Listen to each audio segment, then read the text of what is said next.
वाकई केसर कालमी बहुत सुंदर घोड़ी थी। पाबूजी जब केसर कालमी पे बैठे तो पाबूजी और फूटने लगे।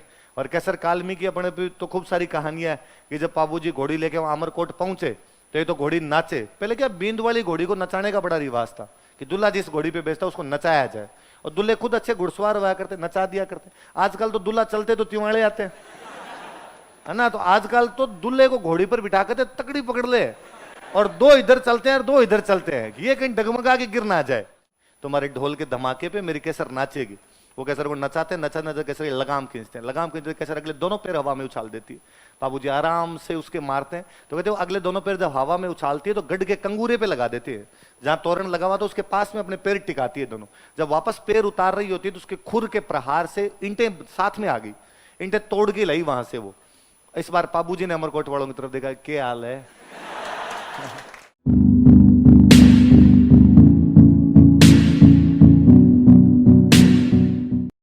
जन्म कहां पर हुआ? कोल्लूगढ़। जोधपुर रियासत के अंदर एक गांव पड़ता था, अब जिला भी जोधपुर ही लगता है। गांव का नाम क्या था? कोल्लूगढ़। पिताजी का नाम क्या है? धांधल जी। क्या नाम है? सुनिए मेरी बात, हम आगे पढ़ेंगे। यहां मारवाड़ में, ये मारवाड़ स्टेट था, जोधपुर का दो या मारवाड़ स्टेट का दो। यहां पर एक राजा हुए थे जिन राजा का नाम था दूहड़। क्या नाम था राजा का? दूहड़ नाम करके एक राजा हुए थे। राठौड़ वंश के राजा थे। मारवाड़ में कौन से वंश का शासन था? उन राव दूहड़ के छोटे भाई जो थे उनका नाम क्या था? धांधल। क्या नाम था? इसका मतलब है पाबूजी मारवाड़ के राजा के छोटे भाई के बेटे हैं। इसका मतलब पाबूजी राजकुमार है। पाबूजी क्या है? वो एक रॉयल फैमिली से बिलोंग कर रहे हैं, वो एक राजकुमार है। पिताजी का नाम क्या है? धांधल। मम्मी का नाम क्या है? कमला। क्या नाम है? ऐसा कहा जाता है कि पाबूजी की जो ओरिजिनल मम्मी थी वो तो एक परी थी। परियां होती है, परियां आसमान में जो परियां होती है, एंजल्स। पापा की परी है वाली ने, एंजल्स दो होती है। ऐसी कहानी है कि वो जो परियां है वो धरती पर घूमने के लिए आती है कई बार, लेकिन उनके साथ समस्या है कि जब वो धरती पर घूमने के लिए आती है तब यदि कोई उन्हें पहचान ले, देख ले उन्हें, तो वापस नहीं जा पाती है वो। इसलिए अक्सर वो रात को धरती पर उतरती, क्योंकि रात में धरती के सारे लोग सो जाते हैं और रात को उतर के नाइट वॉक करके चली जाती है अपनी। तो एक बार ऐसी कोई एक अप्सरा रात को धरती पर आ रही थी, गलती से उसका हेलीकॉप्टर लैंड कर गया जोधपुर की तरफ। उतरना कहीं ढंग की जगह होगा, यहाँ तो क्यों ही आती गर्मी के अंदर। यहाँ नीचे उतरी तो उसे गर्मी लगी, तो उसे लगा भयंकर काम है, यहाँ तो गर्मी जोरदार है। तो जो जहां उतरी थी वहां पानी का तालाब था, तो उसे लगा कि अभी तो गर्मी लग रही है तो मैं नहा लूं तो ताकि गर्मी थोड़ी कम लगे, तो नहाने के लिए तालाब में उतर गई। धांधल जी उस दिन, उस रात को ही अपने घोड़े को लेके वहां से निकल रहे थे। धांधल जी को लगा कि यार अपने घोड़े को पानी पिला लेते हैं। वो वहां जैसे तालाब के पास गए, उन्होंने देखा कि वहां तो एक महिला नहा रही है। महिला ने देखा कि कोई व्यक्ति मुझे देख रहा है, तो उस महिला ने कहा, उस परी ने कहा कि तुम जो कोई भी हो पर ये धांधली कर रहे हो।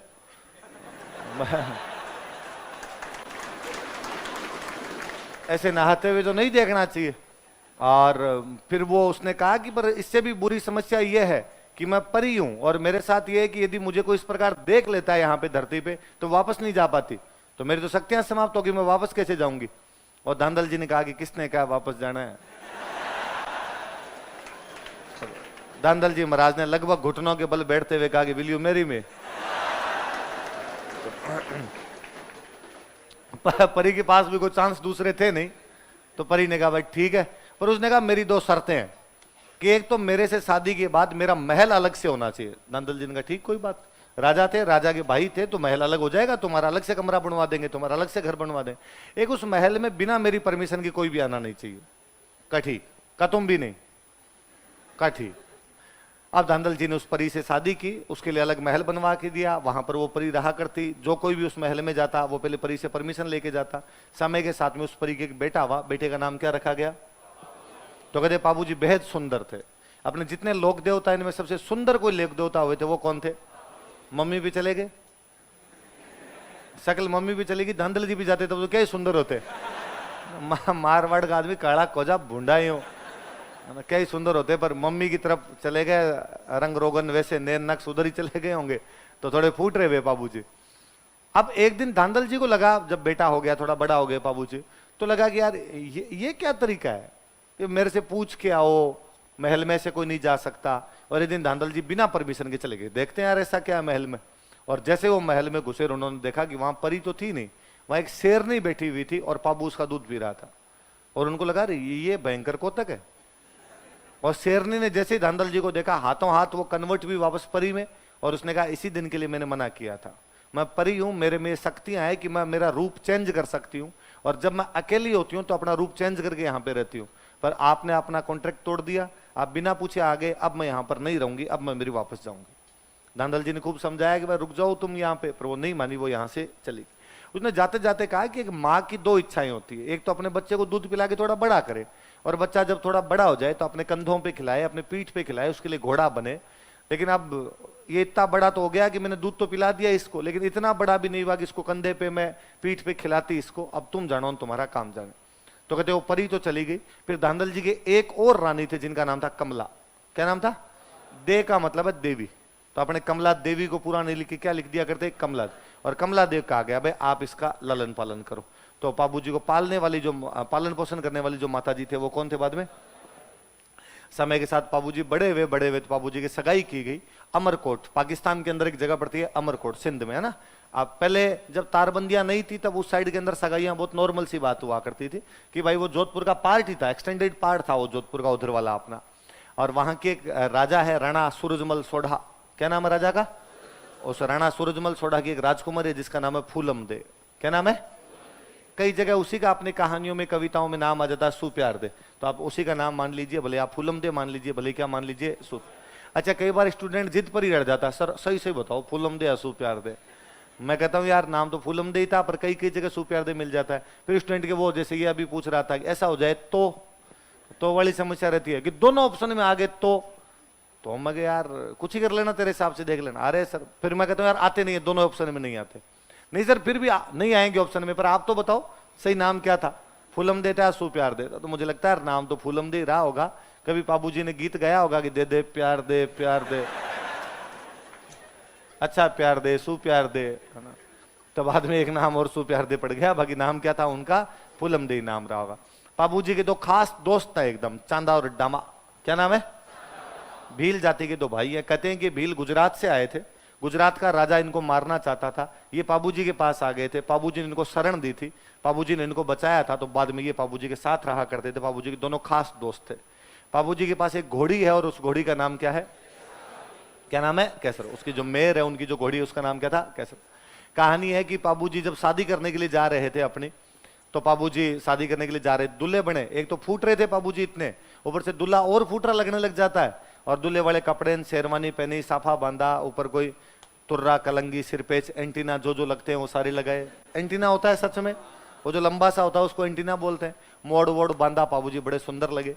चांदा और डामा दोनों खुद जोधपुरी कोट पैंट ऊपर तक बटन बांध के तैयार खड़े थे, और चांदा और डामा ने पाबूजी कहा यार पाबूजी थो थो थो थो नजर नहीं लग जाए, क्या फूट रहे लग रहे हो, आज अमरकोट के छज्जे टूट जाएंगे। अमरकोट के पहले गांव के अंदर रिवाज हुआ करता था कि जब बारात जाया करती थी ना, तो महिलाएं घरों की छतों पर चढ़ चढ़ के देखा करती। तो कई बार वो हवेलियों के बाहर छज्जे, हवेली की जो छत होती है उसके बाहर आगे वो निकला हुआ सा रहता है ना, छज्जा बोलते हैं उसको। तो इतनी भीड़ हो जाती कि लोग छज्जों पे भी खड़े हो जाते, तो छज्जे बेचारे बाहर झेल नहीं पाते, गिर जाते। तो क्या आज तेरे को देखने के लिए पाबूजी इतनी भीड़ होगी कि महिलाएं और बच्चे छज्जों पे चढ़ेंगे, छज्जों पे चढ़ेंगे तो गिर जाएंगे। और ये अभी तक भी फैशन है, गाँव के अंदर महिलाएं छतों पर चढ़ चढ़ के बारात को देखती है, क्योंकि गाँव में पर्दा प्रथा और होती है। तो आप भाई देखे कैसे ऊपर चढ़े, तो आपको घूंघट तो रखना पड़े, फिर महिलाओं ने दूरबीन बना रखी है ना, घूंघट को थोड़ा ऊंचा लिया, दूरबीन बनाई अपने, वहां से देख लेती है। ये बड़ा मामला सही है तुम्हारा एकदम। तो कब बाबूजी आपके लिए छज्जे टूटेंगे आज? तो पर चांदा डामा ने कहा पर बाबूजी बाकी सब कुछ अच्छा है अपने पास, पर यार अपने पास घोड़ी अच्छी नहीं है, और दूल्हे के पास में घोड़ी अच्छी नहीं हो तो बेटा मजा ही नहीं है। तो बाबूजी ने कहा यार अब घोड़ी तो जो अपने पास है वही रखनी पड़ेगी, अपने जो अस्तबल में जो घोड़े हैं उनमें से कोई लेनी पड़ेगी, नहीं तो कहां से लाए आप अचानक। तो उन्होंने कहा अपने गांव के अंदर एक महिला है, उनका नाम था देवल। क्या नाम था? देवल नाम की एक महिला थे, और कहा वो जो देवल नाम की महिला है उनके पास एक बहुत अच्छी घोड़ी है, और घोड़ी का नाम क्या था उसका? और यदि देवल अपनी कैसर कालमी दे दे अपने को तो मजा आ जाए बाबूजी, फिर यार उसके ऊपर आप क्या तो लगोगे, क्या जमोगे यार उसके ऊपर। तो बाबूजी ने कहा यार देख लो, मांग के देख लो। चांदा और डामा गए देवल के पास, और देवल को जाकर कहा कि माँ देवल पाबूजी दूल्हे बने हुए हैं, बारात जा रही है, घोड़ी अच्छी नहीं है, आपकी कैसर कालमी दे दो तो और सुंदर लगेंगे, मारवाड़ की लाज बचेगी, राठौड़ों की लाज बचेगी। देवल ने कहा कि बात तो तुम्हारी सही है, दूल्हे को तो किस बात के लिए मना किया जाए, उसमें भी पाबू जैसे राजकुमार को तो कौन ही मना करे। पर समस्या दूसरी है, मेरे पास खूब सारी गायें हैं और मेरी गायें जब चरने के लिए जाती है तो गायें चराने वाला मेरी घोड़ी लेके जाता है। पहले के टाइम में गायों की लूटपाट बहुत हुआ करती थी, गायों को लूट के ले जाया करते थे। गाय धन था उस टाइम में, इसलिए आज भी बोलते हैं गोधन, है ना। आप कभी नहीं सुनोगे भैंस धन, बकरी धन, पर गायों के लिए आज भी क्या से गोधन है भाई, गोधन है। तो भाई गाय क्या हुआ करती थी, धन हुआ करती थी। तो कि मेरा जो गवाला है वो घोड़ी लेके जाता है साथ में, कल को खुदा ना खास्ता कोई लूटपाट हो जाए गायों के साथ में, गायों को चुरा के कोई लेके चले जाए, तो यदि घुड़सवार होगा तो फटाफट गांव में आगे बता तो देगा कि भाई गायों की लूटपाट हो गई, पीछे से गांव वाले सेना लेके जाएंगे, हथियार लेके जाएंगे, गायें छुड़वा के लेके आएंगे। और यदि घोड़ी नहीं हुई पास में तो पैदल पैदल आएगा, तब तक तो पता नहीं लुटेरे कहां के कहां चले जाएंगे। इसलिए प्लीज चांदा और डामा सॉरी, लेकिन मैं घोड़ी तो तुम्हें नहीं दे सकती। वो दोनों आए, उन्होंने बाबूजी को आ गया, बाबूजी वैसे तो देवल ने मना कर दिया, पर हमें लगता है यदि एक बार आप खुद ट्राई करके देखो तो थोड़ा ठीक रहे, आपके प्रति थोड़ा सॉफ्ट कॉर्नर ही था उनका। तो बाबूजी खुद गए और बाबूजी ने जाकर, माँ देवल आप एक बार ब्याह ब्याह के लिए घोड़ी दे दीजिए, शादी शादी के लिए घोड़ी दे दीजिए, मैं जल्दी आके आपकी घोड़ी वापस दे दूंगा। देवल हंसे, देवल ने हंस के कहा, बाबू बारातें कब जल्दी आती है, बारातें आने में जाने में टाइम लगता है भाई। अमरकोट घोड़ों पे जाते टाइम लगता, फिर वापस आने में टाइम लगता, फिर पहले बारातें महीने महीने रुक जाती थी और राजा महाराजाओं की बारातें तो अक्सर रुका करती थी। मतलब इसमें कोई बड़ी बात नहीं, आप तो अपने दादाजी से जाके पूछ लेना, उनकी बारात भी पक्की 3 दिन रुकी होगी, है ना। 3 दिन वाला तो फैशन अपने मतलब ये 3 पीढ़ी पहले तक ही था कि बारातें 3-3 दिन तक रुका करती। कारण भी था, दूर तक जाते हैं तो पशु थक जाया करते, तो वापस बेचारा हाथों हाथ पशु को लेकर रवाना कैसे हो उसको, तो 2-3 दिन का रेस्ट देते और रेस्ट देके कहते भाई अब चल लेते हैं, ठीक। फिर कोई जोर भी नहीं आता था, बारात में ज्यादा लोग भी नहीं जाते थे, 20-25 10-15 लोग जाया करते थे। ज्यादातर तो गांव की बारातों में आदमी जाते 5-7 आदमी जाते, एक बीन होता, 4 एक आदमी और होते, 5 ऊंट लिए चले जाते, लेके आ जाते। तो पहले तो गांव में बारात में उसी को लेके जाते थे जिसके पास ऊंट होता, बारात में जाता ही होता। इसलिए गांव में आज भी कह देते हैं, अरे कि हमको कौन बारात में लेके जा रहा था, ऊंट को लेके जाते थे। तो माने कौन पूछे, ऊंट ने पूछे, हमें कौन पूछ रहा था, किसको पूछा करते थे। तो पहले 3 दिन वाली बारात का तो बहुत सिंपल सा सीन हुआ करता था कि 3 दिन तो जाया करते थे। ये तो 3 दिन, और लोग बड़ा आज भी बड़े गर्व के साथ बताते हैं कि साहब फलान जी की बारात गई थी, 6 टाइम रोटी खा के आए, 6 टाइम रोटी खा के, मतलब कितना दिन रुके। तो वो तो मैं आज से कुछ 4-5 साल पहले की बात होगी। ये अपने जोटवाड़ा खातीपुरा में यहाँ पे साफों की दुकान है ना, तो एक बार कोई शादी ब्याह के लिए हम साफे लेने के लिए गए हुए वहां पे, तो मैं और मेरे एक दोस्त और वो वहां पे साफा खरीदे। अब हमें तो इतना ज्यादा कोई पता भी नहीं चलता कौन सा साफा क्या है, अपने तो ये है भाई रेट पूछे 3-4 के, फिर अपने लगता है इसके रेट थोड़े ठीक है, तो अपने लगता है ठीक होगा तो वो वाला ले लो यार, और तो क्या करो। तो हमने पूछा कि भाई साफे कौन कौन से, उसने बता दिया ये 500 का, ये 700 का, ये 800 का। हमें लगा यार 700 वाला ठीक ठीक सा है तो दे दे यार, आ जाएगा पूरा, आ जाएगा, सेट है कि हाँ सेट है। तो वहां पे एक दंपति बैठे हुए, वृद्ध सज्जन बैठे हुए, मतलब 60-65 के आसपास में उन वृद्ध सज्जन की उम्र होगी, उनकी पत्नी साथ में और उनका बेटा साथ में। बेटे की शादी, बेटा फौज में लगा हुआ, तो फौजी छुट्टी आया हुआ, उसकी शादी होने वाली, तो उसको साथ बिठा रखा। और वो जो साफे को मतलब एकदम यूं कर करके देखेगा, इधर देखेगा, इधर देखे, साफे के अंदर देखे भाई इसके अंदर कोई छेद वगैरह तो नहीं हो रखे हो, धागे बाहर तो नहीं निकल रहे हो इसके। दुकानदार को पूरा एकदम वैसे, फिर ये दे दे, ये वाला साफा दे दे। तो दुकानदार ने कहा आगे से कि शादी है क्या, हाँ हाँ ये फौजी है हमारे, छोटा ही छोटा ये है, इसकी शादी है। तो कहा तो ये साफा तो ब्याह वाले दिन बांध लेगा, उस रात बांध लेगा, फेरे वाली रात। अगले दिन कौन सा साफा बांधेगा वो दिखाऊं। तो उनका अगले कौन से दिन है आजकल, आजकल फेरे वे हाथों हाथ बारात को कर देते हैं रवाना, तो अगले दिन बांधने की जरूरत ही कहां पड़ती है। ये तो हमारा टाइम था, मेरी बारात गई थी, 5 खिचड़ी खा के आए थे, 5 खिचड़ी मतलब 5 टाइम का खाना था। तो मैं पहले नोटिस कर रहा था, वो बात कर रहे थे तो हमारा ध्यान भी उधर ही था उनकी तरफ। तो वो जो उनकी पत्नी थे वो घूंघट निकाले एकदम चुपचाप बैठे हुए थे, किसी मामले में हाँ ना कुछ ही नहीं। ऐसे ग्रामीण महिलाएं होती है वैसे घूंघट निकाल के अपने पति के साथ चुपचाप बैठी हुई एकदम, ना पति कुछ पूछ रहे हैं ना वो कुछ बता रही है, बस साथ में लाई हुई है कि तू भी साथ में चल ले, बाकी कोई रोल उनका नहीं। तो चुपचाप संभ्रांत तरीके से एकदम बैठे हुए थे। पर जैसे ही उन्होंने कहा कि हम भाई बारात तो मेरी गई थी और 5 टाइम खाना खा के आए थे, तब वो अचानक बोले 5 को नहीं 6।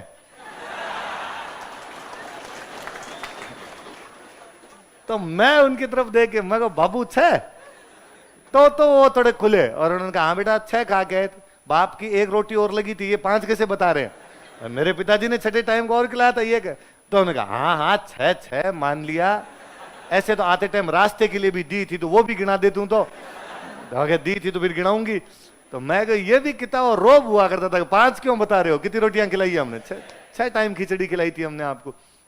तो पहले बारातें लंबी लंबी जाती, तो देवल ने कहा भाई तुम जाओगे आओगे वहां रुकोगे टाइम लगेगा, तब तक क्या पता मेरी गायों को कोई लूट के ले जाए। तो बाबूजी ने कहा कि देवल मैं आपको वचन देता हूं, यदि आपकी गायों को कोई लूट के ले गया तो आप मेरे पास एक समाचार भिजवा देना, यदि मैं रास्ते में जा रहा वहां तो आगे ब्याह करने जाऊंगा नहीं, बीच में आ जाऊंगा और आपकी गायें बचा के लेके आऊंगा। मैं यदि 10 किलोमीटर पहुंचा 10 किलोमीटर से ही वापस आ जाऊंगा।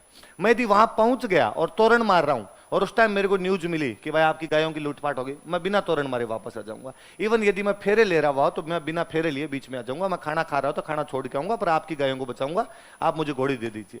जब कोई इतना एश्योर करे, इतना विश्वास दिलाए, तो देवल ने कहा भाई ठीक है आप घोड़ी ले जाओ। वाकई केसर कालमी बहुत सुंदर घोड़ी थी। बाबूजी जब केसर कालमी पे बैठे तो बाबूजी और फूटने लगे।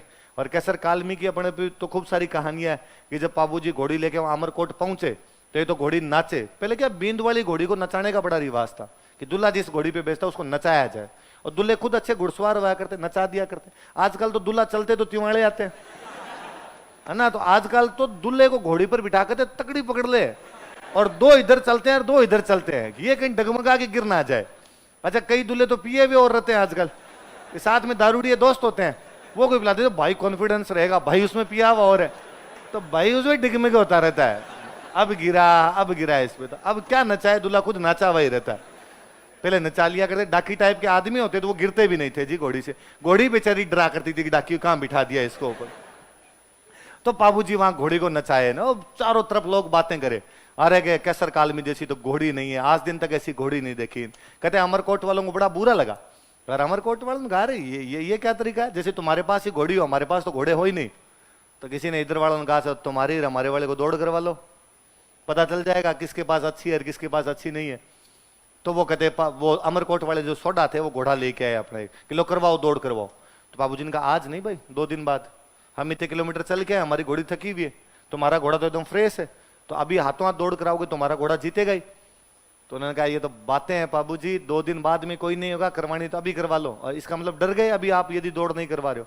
बाबूजी ने कहा देखो और कुछ ही कर सकते हो, जयकांत सिकरेगा ईगो हर्ट नहीं कर सकते तुम, लोग कराओ देखो। और केसर कालमी को दौड़ाया, केसर कालमी थकी हुई थी, उसके बावजूद घोड़े को पीछे छोड़ दिए और सबने और तालियां बजाई। अमरकोट वालों की और धूड़ धानी हुई, लो साहब केसर कालमी थकी हुई थी फिर भी तुम्हारे घोड़े को तो हरा गए। तो उनको गुस्सा आया हुआ था। तो कहते हैं बाबूजी जब वहां तोरण तो समझते हो, बाबूजी जब तोरण के लिए पहुंचे तो उन्होंने तोरण बहुत ऊंचा बांध दिया। अच्छा आप हिंदी पढ़ोगे ना तो आप पढ़ोगे, तोरण मारना एक मुहावरा है जिसका मतलब है शक्ति प्रदर्शन करना। इसका मतलब क्या है, पहले होता क्या था कि किसी एक राजकुमारी से शादी करने के लिए 4 राजकुमार आ गए, 4 बारात आ गई, भाई हम इससे शादी करेंगे, तो अब किससे करो आप शादी। तो अक्सर ऐसे करते कि ऊंचा तोरण बांध देते, तोरण ऊंचा बांध दिया करते, फिर कहते जो तोरण मार देगा उससे ब्याह कर देंगे। तो कोई एक राजकुमार उनमें से तोरण मारता, उसके साथ राजकुमारी क्या कर दी जाती, शादी कर दी जाती। तो तोरण मारना मतलब क्या हो गया, शक्ति का प्रदर्शन करना। तो आज भी यदि गांव के अंदर आप इस प्रकार की कोई बातें करो ना, भाई मैंने ये कर दिया मैंने वो कर दिया, तो कोई गांव वाले कह देते हैं अरे किसा तोरण मारे है कि कौन से क्या किया तूने, कोई तोरण मार के थोड़ी आएगा, छोटी मोटी लड़ाई है, तोरण मारना बहुत बड़ी बात। तो उन्होंने बहुत ऊंचा तोरण बांधा और कहा आज देखते हैं बाबूजी कैसे तोरण मारेंगे। बाबूजी तोरण नहीं मारेंगे तो बाबूजी की बेइज्जती हो जाएगी। बाबूजी ने वहां जाके देखा कि यार तोरण है तो ऊंचा, और इतना ऊंचा तोरण लगेगा तो नहीं। बाबूजी मन ही मन सोचेगा यार ठीक है आज तो इन्होंने, और वो सामने अमरकोट वाला देख के मुस्कुराएगी क्या हाल है, अब कैसे लगेगा भाई साहब। अब एक ही सूरत में लग सकते थे कि घोड़ी अपने पिछले दोनों पैरों पे खड़ी हो जाए। यदि घोड़ी अपने अगले दोनों पैर पूरे हवा के अंदर उछाल दे तो बाबूजी घोड़ी पर खड़े होकर उस पर तोरण मार सकते हैं, वरना तोरण नहीं लगे। तो कहते हैं कि बाबूजी उस घोड़ी पर यूं हाथ फेरते हैं और उस घोड़ी को कहते हैं कि केसर मत ना दीजिए आज थारो मारो पोत। पोत का मतलब भेद है ना, पोत खुल गया, भेद खुल गया कि केसर मत ना दीजिए आज थारो मारो पोत, मत ना लजाए आज राठौड़ारी जातड़ी। हे केसर आज तेरा और मेरा भेद मत दे देना, आज जो राठौड़ों की बारात आई हुई है इसको लजा मत देना तू, आज जैसे तैसे करके तू ये मरवा दे। केसर ने अपना सिर हिलाया कि तू चिंता मत कर, इसको तुम अभी मार दूंगी किताब। कहते बाबूजी जो ढोल बजा रहा था लड़का उसको कहते हैं कि ढोली रात छोरा तू तो मदरो ढोल बजा। मदरो मतलब हल्का हल्का, कोई ढोल रहे धमाके मारे केसर घोड़ी नाच से, तुम्हारे ढोल के धमाके पे मेरी केसर नाचेगी। वो केसर को नचाते नचा नचा केसर लगाम खींचते हैं, लगाम खींचते केसर अगले दोनों पैर हवा में उछाल देती है। बाबूजी आराम से उसके मारते हैं, तो कहते वो अगले दोनों पैर जब हवा में उछालती है तो गढ़ के कंगूरे पे लगा देती है, जहां तोरण लगा हुआ तो उसके पास में अपने पैर टिकाती है दोनों। जब वापस पैर उतार रही होती है तो उसके खुर के प्रहार से ईंटें साथ में आ गई, ईंटें तोड़ के लाई वहां से वो। इस बार बाबूजी ने अमरकोट वालों की तरफ देखा, क्या हाल है।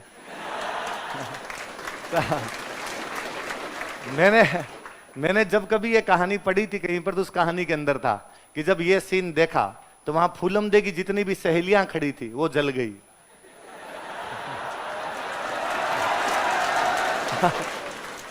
और जब ये समाचार अंदर फूलमदे को मिला तो फूलमदे बड़ी प्रफुल्लित हुई। मुझे लगता फूलमदे को लगा होगा कि मेरे वाला सरदार बाहर राजा, अपने अपने चर्चे हो रहे हैं चारों तरफ। अच्छा तो लगे भाई कि मेरे पति ने इस प्रकार से तोरण मारा है। अब कहते हुए बाबूजी अंदर जाके फेरों के अंदर बैठे। बाबूजी ने अभी 3 फेरे लिए थे। कितने फेरे लिए? इतने में देवल बाल बिखेरे हुए, गालियां निकालते हुए फेरों में ही पहुंचे। और फेरों में जाकर मैंने कहा था तेरे को पहले कि टाइम लगेगा तुम्हें जाने में आने में, फिर वहां तुम्हारे शादी ब्याह के अंदर टाइम लगेगा और मेरी गायों को ले जाएगा। तब तुम बड़ी बड़ी बातें कर रहा था कि मैं जैसे ही गायों की सूचना मिली कि वापस चलूंगा, और अब यहां बैठ के फेरे ले रहा। गायों को ले गए मेरे। बाबूजी ने कहा माँ देवल कौन ले गया बताओ तो सही, कि मेरी गायों को जिंदरा और खिंची ले गया। कौन ले गया? नागौर के अंदर एक जगह पड़ती है अपने जायल।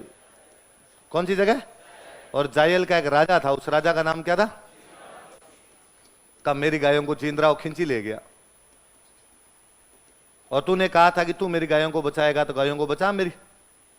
बाबूजी हाथों हाथ 3 फेरों के बाद में वो गठजोड़ा बंधा रहता दुल्हन के साथ, वो गठजोड़ा खोलते हैं और अमरकोट वालों को कहते हैं भाई सॉरी, मैं देवल को वचन दे के आया था कि मैं किसी भी सिचुएशन के अंदर हुआ तो मैं तुम्हारी गायों की रक्षा के लिए वापस आऊंगा।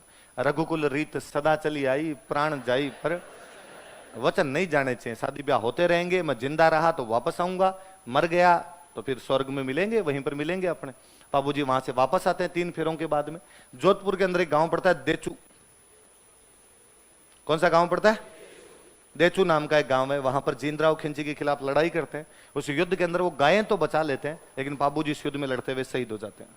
हमने एक ऐसे व्यक्ति को जिसने गायों की रक्षा के लिए अपने विवाह को बीच में छोड़ दिया, हमने एक ऐसे व्यक्ति को जिसने अपने वचनों की रक्षा के लिए विवाह को बीच में छोड़ दिया था, लोक देवता के रूप में पूजना शुरू कर दिया। बाबूजी गायों की रक्षा के लिए किससे लड़ने के लिए वापस आ गए थे? कितने फेरों के बाद आ गए थे? जिंदरा और खिंची कहां का राजा था? वो कौन से गांव में लड़ते हुए शहीद हुए थे? देचू जोधपुर में, जायल